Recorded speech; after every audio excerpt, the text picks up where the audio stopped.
Hello, and welcome to the next episode of the Spirit and Soul Podcast. I am your host, Tiffany Cohen, and today we have the one, the only, Frank Bruni as our guest today. Welcome back, Frank. Hi, guys. Hope you're doing well. So I think Frank is like definitely the most, like he's been on the podcast the most out of anybody else.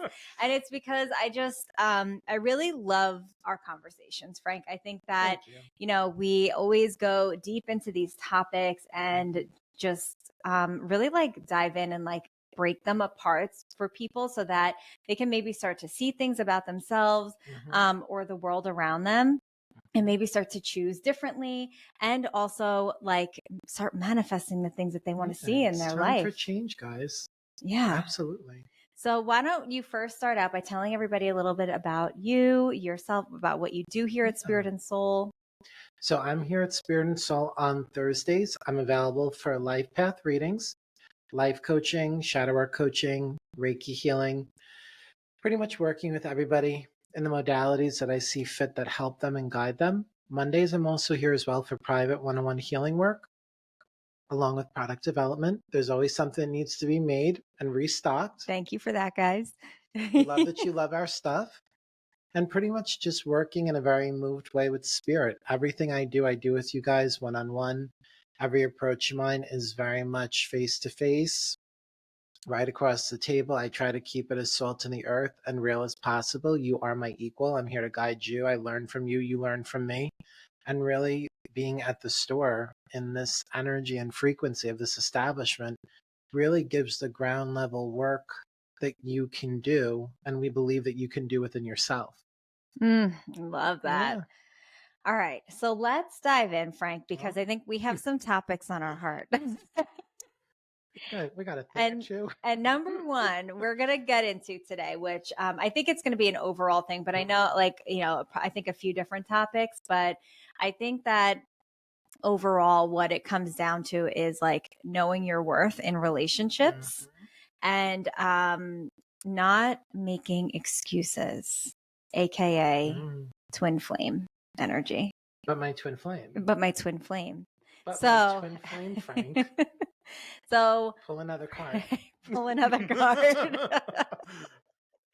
So this is something I hear all the time. It's actually twin flame. Everybody knows that Spirit and Soul it's one of my pet peeve words. I really, it bothers me. It is. It's a switch word for you too. Yeah. So why do you think that is? Well, first, I think we should say what is twin flame, and then why do you get? So let's do this. Give your definition of twin flame. I'll give mine, because I feel like we always meet very much in the middle. Yeah. We say it in a different way, same language. Yeah. So I would say that what twin flame is to me is a toxic relationship. She went there. Just go right there. It's a toxic. It's a toxic relationship. She used her ways out. That what I do think that there is a lessons to be learned through the relationship itself. So I think that a toxic relationship versus a toxic twin flame relationship, there is a little bit more to learn. Like, I signed up for this. Yes.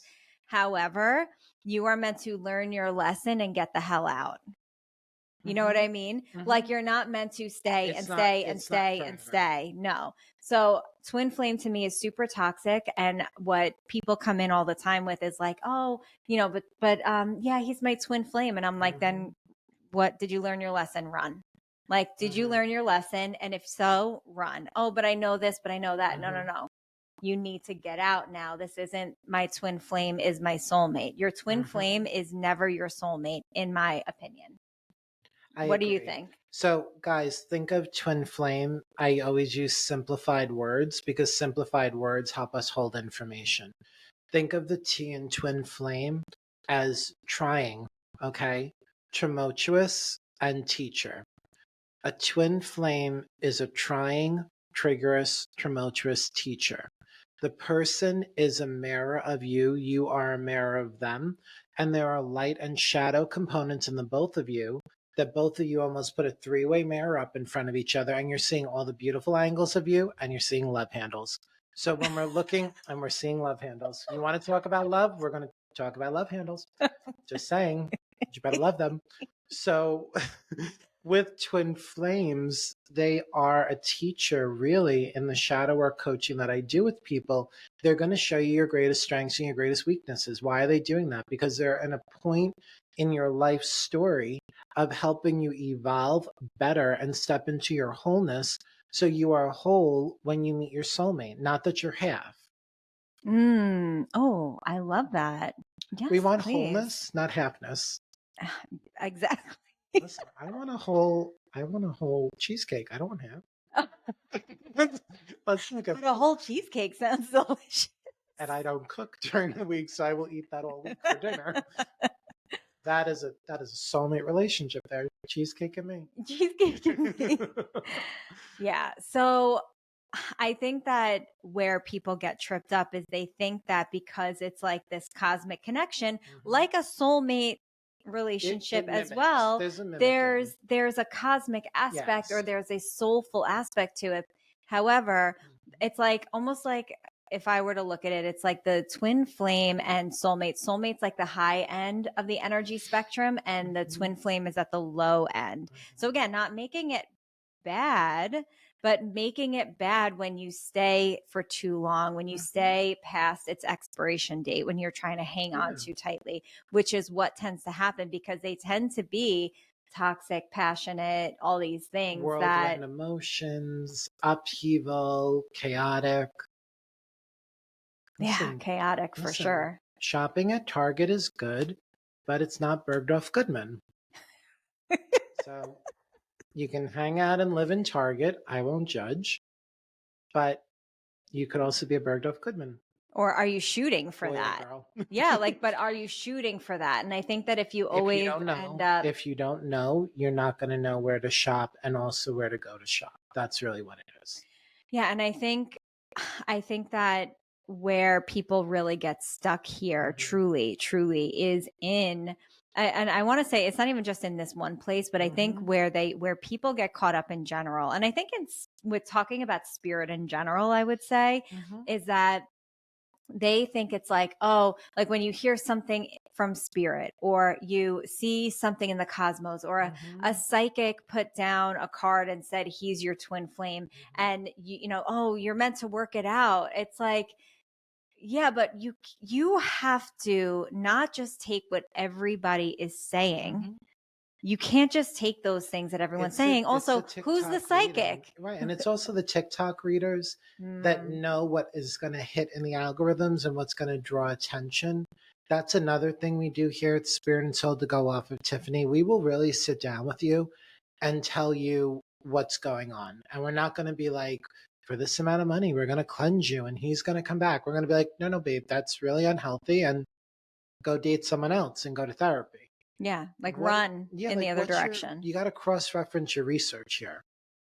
Yeah, and I think that's what we hear too the most is like, oh, I went to this. A psychic told me once that he's my twin flame, and it's like, well, cool. Do you know this psychic? Like, and also they told you to stay in it. Like, I don't know if I would trust that. And there has to be a trust factor, not just what you want to hear, because Frank's right. Like, especially like a TikTok and Instagram reader that doesn't have the right intention in mind. They kind of just say it for the likes. What do you want to hear? What's the algorithm going to pick up on? Twin flame? Let's do that. And you're so right with that, because that's something that you hear quite frequently. Those are the people that I kind of just scroll right by, and you know who you can listen to. You know the people that are giving it to you straight, giving it to you real on Instagram, on TikTok, and then you have the people that aren't really doing the right thing. And forget about even social media. That stems out into outside, in real life stuff, like in you go into different shops and different things like that, and you have people saying that they're going to cleanse you of your toxic flame or I mean of your twin flame. See, that was we're gonna cut the cords around the hindrances around the both of you so you can be together. Maybe like just stop it. Like, yeah. Like maybe Like, let you're it they're not meant go. to be together. Like, Like, maybe like your bargain bin boyfriend, you need to just like throw out in the garbage a little, like bless and release him. yeah, But Frank, I believe I can heal him. no. And I look at the individual sitting with me and I go, okay, but babe, are you healing you? You said, I can heal him. I can help him. I can fix him. But in all honesty, are you doing that for you as well? Or are we playing God a little bit? And in shadow work coaching, I always say, is there a shadow component where you want to control, manipulate, or over dominate the person? Which Yeah. is usually 8 out of 10 or 9 out of 10 or 10 out of 10 time. That's what it is too. Yeah, maybe also like the hero complex too. Like I have to Yeah, save, I but have it's to the wounded. save. It's the wounded hero archetype. It's coming not from the healed part No, of it. It's yes, coming, you're absolutely right, but it's coming from that shadowed part of it too. exactly. Or even the women that are maternal, empathetic, or nurturing, your shadow component of the empath mother might be coming out where you want to be the overbearing mother or the controller. That could be it too. Yeah. So we really have to sit back and look at the relationships that we're in or that our friends are in too. Like, Mm-hmm. you may not be in this relationship, but you may have a Mm-hmm. friend, you may have a cousin, you may have someone in your life that is going through this. And at the end of the day, I'm going to say, like, what would you go 75, 80% of the time? I might even say 100% of the time that these relationships have an abusive component to it. Oh, absolutely. Whether it's an overt or a covert energy, it's definitely there. Yeah, like of even if it's not a physical abuse, there's emotional Mm-hmm. abuse, mental abuse. I mean, there's so many layers to Mm-hmm. this. And at the end of the day, yes, you called this person in for a reason, right? You attracted this person in. They're in your life. Please just try to rather than trying to make the relationship work with the toxicity, Mm-hmm. can you just take whatever you were meant to get out of it, the lessons for you to grow through it, and then move on and find somebody that gives you everything you need that you don't have to change in order to create the relationship Mm-hmm. that you want to see? And Or, the thing is, too, guys, when we talk about change, we don't want you to change you. We want you to better you. So if you have elements of you that you're evolving or working through, that's wonderful. But when you have to change yourself because you heard he likes brunettes and you're blonde, or he likes curvy and you're a thinner girl, and now you're changing it, that's what we're talking about here. You want to change and evolve and better yourself. That's part of wholeness.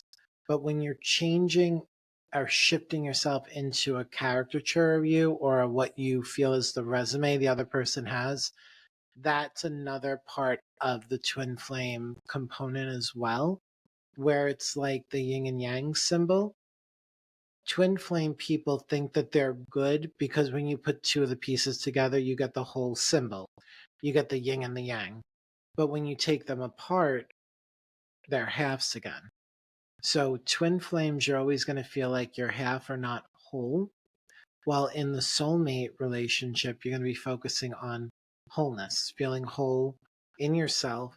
And then when you're with that person, it's another whole component, almost like in the Olympics when you see those interconnected circles, right? That I think they represent all the countries. yeah. There's no broken circle. It's two circles that interconnect, and then there's an oval shape in it. So there's even growth in the wholeness. And that's what's important for you guys right now. Bless and release people. Accept and honor. Okay, this was a trying relationship. This was difficult, but I can and I will learn through this, and I can also let them go. Yeah, you know what, too? And as you're saying that, it's like also understand because I think this is what I've heard a lot too is like, well, we're both healing and we need each other to heal. No, that's codependency. Yeah, that is codependency. That is not what, and look at we all have to heal. We all have healing work that we Mm-hmm. have to do. So look at your level of healing, to be quite honest. Right. Like, have you been doing the work and your level of healing is you take it in stride, you understand it, you let it go, or like, are you working with somebody that's your twin flame Mm-hmm. that is working with deep demons, Mm-hmm. like demons that they've never touched, and to be quite honest, don't want to, or know that Mm-hmm. they have to but are not willing to do the work? you're not healing that person because you are not meant to do that. Only you could heal you. Mm-hmm. Only you can heal you, and you have to be ready for that. So you can't be in a relationship and say, he needs me to heal. She needs me to heal. No, they need themselves to heal. End of story. You can be a great guide and lighthouse to other people, but you can't be the one doing the healing, holding the space, forcing the healing, because it's not going to happen. Period. The end. It's point blank. They've got a crutch under their arm. You've got a crutch under yours. So you're both walking on your bad sides, holding each other elbow to elbow. But you take that person away and you're still, hobbling around. You have to do your spiritual, physical therapy. I love it. Yeah, like Frank said, and I love what he said about I love what you said about the wholeness and the soulmate. Yeah. And I think that that's really important because you can do your healing work together. You should do your healing work together, side by side, though, side by side with support when needed. Absolutely. Not I heal you, because you don't heal anybody. Yeah, it's a God complex, guys. Really, at the end of the day, you're not God. You're a channel, you're a vessel of God, you're a beautiful element of divinity from God and universe and angel, but you can't play God here. Mm-mm. And I think that what sometimes gets in the way, even with relationships, but even let's say messages received in general, is that people are so like too guided by the messages that they get from spirit, the messages that they get from these sources, energies outside of you. Okay. And it's like, well, my guides told me to do it. My guides told me to stay. My guides, da da da da Or da. your ego in disguise. Or your ego in disguise. Coca-Cola. Oh my I God. need my clarity Coca-Cola. So yeah, or your ego in disguise. And also the guides that you are speaking to, have you asked them that do they operate under the laws of karma and grace? Oh. Are you working with energy frequencies of the highest love and light that should be guiding you for your greatest and highest good? And sometimes when you get guided, it's not the time. Remember, time does not exist anywhere but here. It's a joke. Okay. And when you get guided to something, like I've been seeing something for a long time, I know it's not the time. I was guided to leave my corporate job long before I could actually leave. If I would have just been like, Spirit said jump, then I would, my family and I would have been in really big trouble. So yeah, so we have to remember to use discernment and our free will in making decisions for our lives and in staying, in going, in all of those things. If it doesn't feel good for you, that means it's not for you. End of story. What do you I think it's a beautiful point that you brought up. And also too, guys, when you're working through yourself and we're using, messages, we really have to ask ourselves, is this coming from ego? Or is this coming from the higher self? And you'll know the difference. How can they know the difference? Like, what do you think how does the voice sound, maybe? Well, for me, when I read, being clairvoyant, clairaudient, clairsentient, I always say people, I see the information, I hear it, I feel it. Clairaudient messages are clear. They don't waver.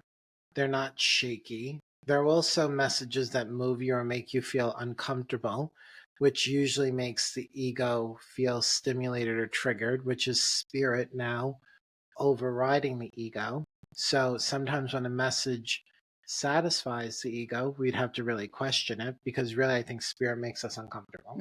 Agreed. I also think you have to ask yourself, am I telling myself what I want to hear? Or am I listening to something I need to hear or feel? Yeah. Yeah, I think that the ego is demanding. And It's loud. it's loud. It's Yeah. pushy. It's persistent. But you need to know. You do But this. but he is. It has that energy to it. While spirit might be like, though at this time he is your person, he is temporal. And then you'll Yeah. feel it in your gut and you'll be like, I don't want to hear that. But then your spirit will be like, but listen. And you're like, but I don't want to. So now you're dealing with your spirit and your ego and fighting, which is good, which is a sign of growth. But at the end of the day, spirit always trumps ego if you let it. That's what I tell people all the time. Yeah. Yeah. Spirit does it, that an energy like that makes you, it does make you feel uncomfortable because it's pushing you out of your comfort zone. It's not uncomfortable and not aligned. It's uncomfortable and aligned. It's uncomfortable and makes sense on some level. There's a part of you that's like, yeah, okay. Like, you know it. Like, you already know the answers.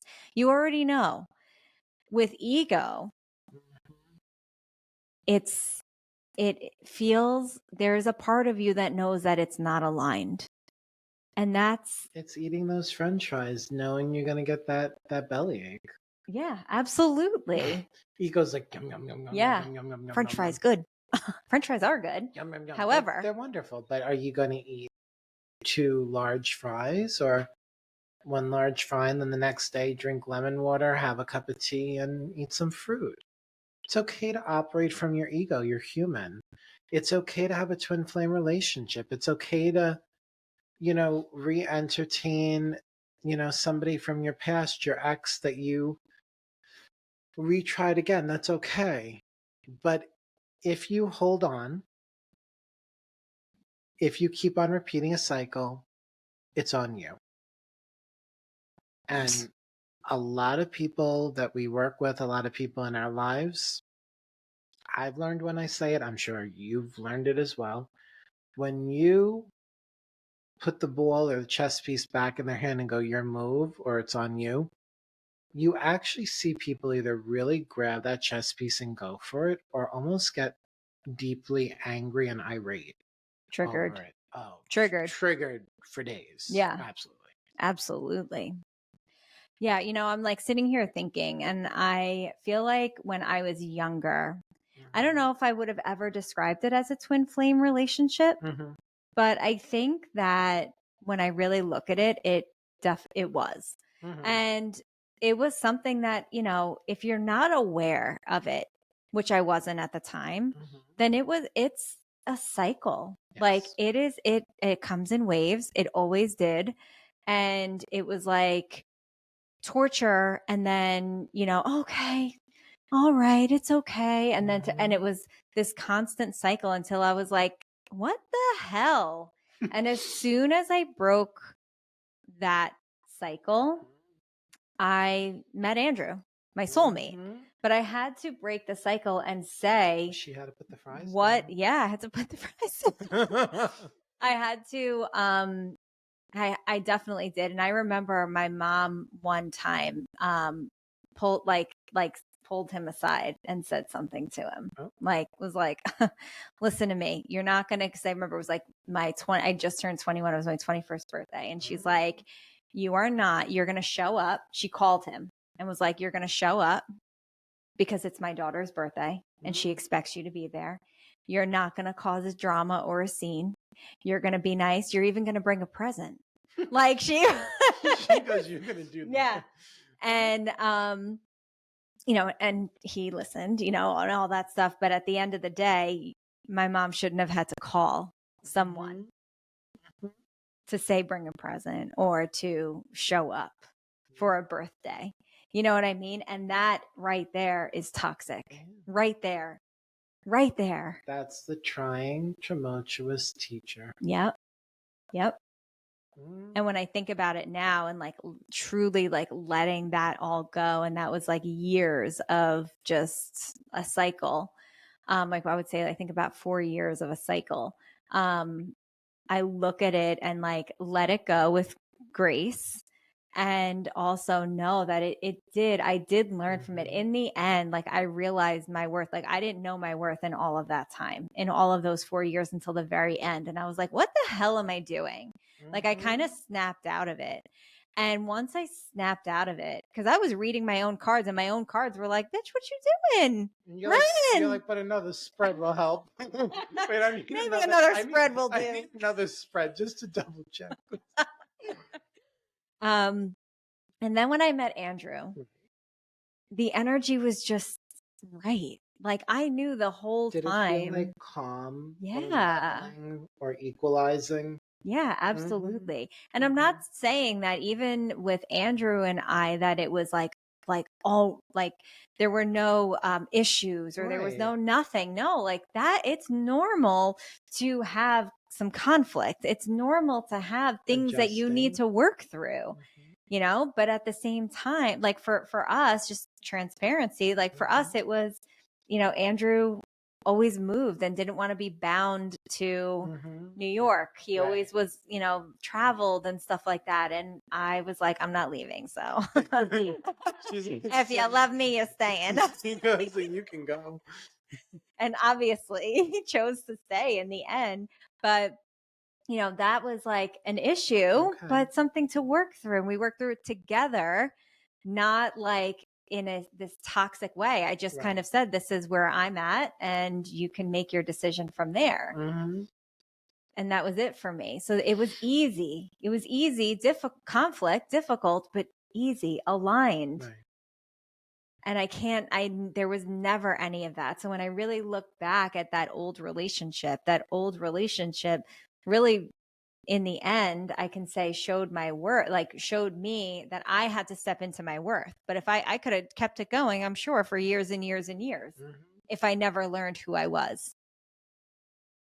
So I hope that that's a lesson to you at home, that like, as you're listening to this, like it may not be a toxic relationship. It could be a toxic job. It could be a work relationship.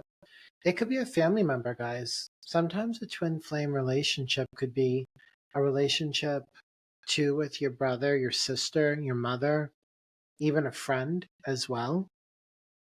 Soulmates could be your husband, your wife. Your soulmate could be your best friend and even your pet as well, because the soulmate is a soul connection. Yeah, so that's a really good point, because it's not, we're talking about love, but it's not like just romantic love. Absolutely. There's a lot of dynamics. A lot of relationships can have that. So in saying this, right now, evaluate what's going on in your own life. And are you stuck in a toxic pattern? Like, do you keep cycling through? Like maybe, you know, maybe it's like a job that's a toxic environment. Maybe you always have a toxic boss. And even if you go to the next place, you get a toxic boss, and the next place. And now you're just stuck in this cycle of of constant. And now maybe you find one of those is like a twin flame for you, you know, but you're still stuck in that toxic environment. You have to break free and learn. Because then the cycle just continues if you don't learn it. You can only break the cycle and then lean into a healthier cycle. And we're not saying it's easy. Like, I just want to say that, like, it is, I want to say emotionally, it's not easy, but it can be as easy as you just putting up a boundary, and that's that. And in the end, that's what like I had to do. Like, that's it, over, done, boom. And that was it. And that's the boundary that I put up. And I think that what that relationship did teach me was how to set boundaries. It's boundary setting. And like, even for me, blessing and releasing a lot of people that I've grown from, people I've outgrown from, people or friends of mine that still are in my life or come back and have a cup of coffee with me and visit me, but I've let go in my mind a little bit. Or even a past relationship, they could visit me with their boyfriend and I can look at it and go, I hope you're happy. And then their twin flame unhealed nature will go, but I miss you.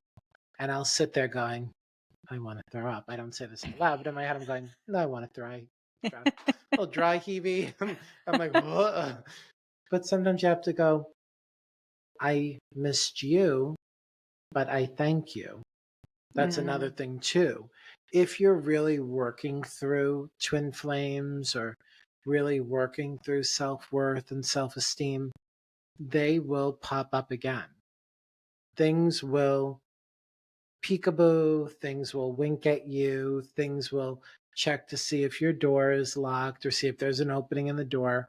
And you have to constantly work through your mechanisms and focus on safety, security, healing, and wholeness. Mm. Wow. Frank, this is such a great conversation. And I feel like, for those at home that may be going through it or know somebody that's going through it. You're loved, guys. You really are. And we talk about this all the time. And, we use humor and we laugh at ourselves. And we want you to laugh at you. And we want you to laugh with us. Use your humor. Please don't sit in it in a dready, mournful way. Use your humor. Use your light. Look at it through those lenses. It makes it more palatable and digestible. Yeah. And also do the work. And also you really, have to make sure that you are doing what you need to do in order to create your best life. Like that's at the end of the day, we all have to be working and striving to create the best life that feels really good for us. Like, what's the point of being here on this earth at this time and not make it the best that it can be? Because it can be amazing. Absolutely. It doesn't have to be filled with strife, with conflict, with, pining for somebody, with, like chaos. Like, oh, is he going to do this? Is he going to show up? Is he going to, like, that's not love. I don't care. That's not love. And that's not the life you want. It's unhealed. So please, please, please do what you need to do, or encourage those around you. If you have somebody that's in this situation, encourage them to start to work through it. And you can send them to us here, or you can come into Spirit and Soul, and we're more than happy to give you the empowerment to move forward. Work through it. Yeah. Guys, whether it's an oil, a candle, a crystal, maybe you wanted to go into that a little bit, crystal referral. Yeah. There's always a tool. And we wanted to do this podcast, and we didn't really think about it, but we kind of did this podcast before Valentine's Day. So happy Valentine's Day. Love and light. But work through things that way. When love energies or things in your life that show love or come up in love, you're not looking at it in that dreadful, mournful state. Sometimes the best way to pull love is to love yourself first, or to also love other parts and pieces of you and bring them back together. Yeah, seriously. Like, do the work to love yourself before you're starting to love anybody else. Like, start to love you first. Bring that in so that you can start to feel whole. Like Frank said numerous times during this podcast, like being whole. That's what you want to strive for, feeling whole. And I think we look to fill spots that are not whole, like the holes within ourselves, with these things that we know aren't good for us. Temporal fixes. Yeah, exactly. So really work to create that life for yourself where you are finding wholeness. And like Frank said, there's so many different energy supports that we can offer here at Spirit and Soul, but the biggest one is working through it with us. Like we can, through coaching, through coaching, through healings, through, like Frank does amazing, like cord washing, cord cutting, like healings. The Reiki healings that I've been doing now that I'm here on Mondays, people really like moving on the table and me like shifting them. And like one lady, I was like working with like her hip bone, and she's like stretching her leg and popping her shoulder on her own. I was like, pop it. Like, it's so profound. Pop it. I'm like, pop it, girl. Pop, lock, and drop it right there. and the singing bowl was going, and you just saw her like getting out of something. And she said, Frank, that was the most uncomfortable hour with you. And I was like, Thank wow. you. I was like, wow. And she literally reached out and like gave me a hug. I'm like, peculiar. But when she got herself level and she got set up on the table, she goes, I had to go there. And I looked at her and I'm like, but do you feel like you're okay? And she said, she goes, honestly, I feel great. Yeah. So that's an example. She really had to go to an icky, uncomfortable place, and she didn't and got out of it. Even like when you tell me about some of the spinals and people's feedback or what they were doing on the table, and I when you show me the videos, I'm like in awe. I'm like, that's a somatic release. You can do so much just to shift it.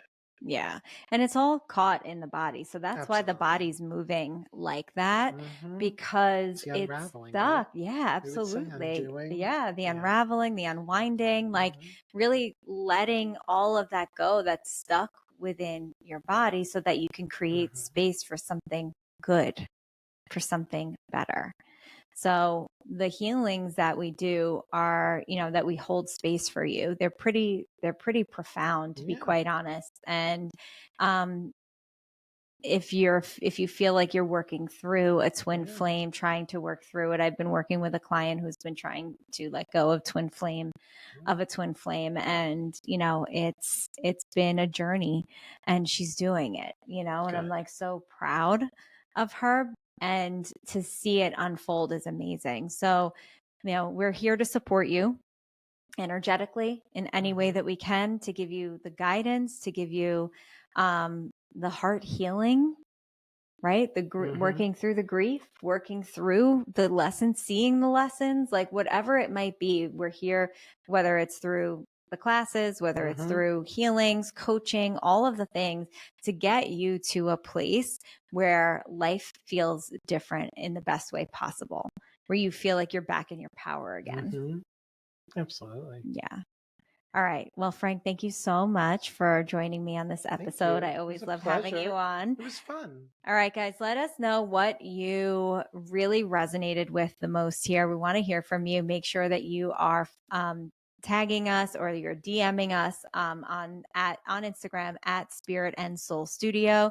You can follow Frank at, what's your Instagram? The Spiritual Siren. The Spiritual Siren, and let him know anything that resonated with you. We love to have these conversations with you guys. So thank you so much for tuning in, and I'll see you on the next episode of the Spirit and Soul podcast.